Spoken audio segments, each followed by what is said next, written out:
Latinos are very close-knit as a community, as a family, and it's particularly interesting to me. There's a university in my hometown, and I talk to the incoming freshmen. Actually, I talk to their parents every fall semester.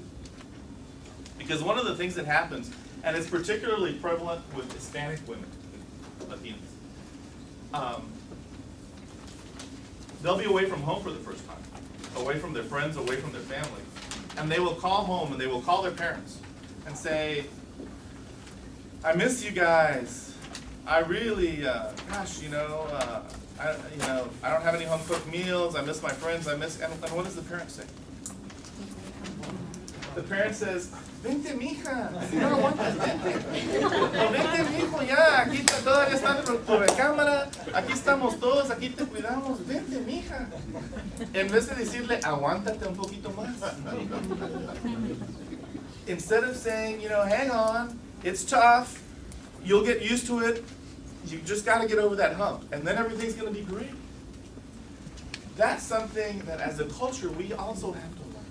So we have to learn to push each other.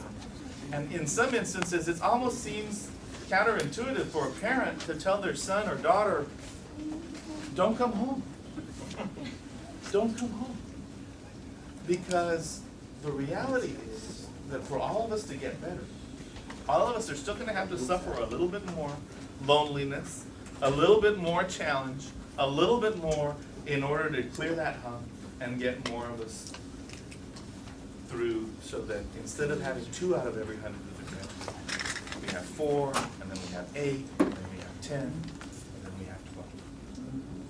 In the final analysis, there's a lot of people that we can blame for a lot of things. But one of the people that we have to blame is ourselves. If we allow this to happen, if we allow these statistics to be our statistics, then it's something that we have to take responsibility. It's not enough to say, pues, así son las escuelas. Or, pues, no. One of the things that used to drive me up the wall even as a kid about my grandparents was my grandmother would say, es la voluntad de Dios. And I personally didn't think that God had condemned us to poverty for the rest of our lives.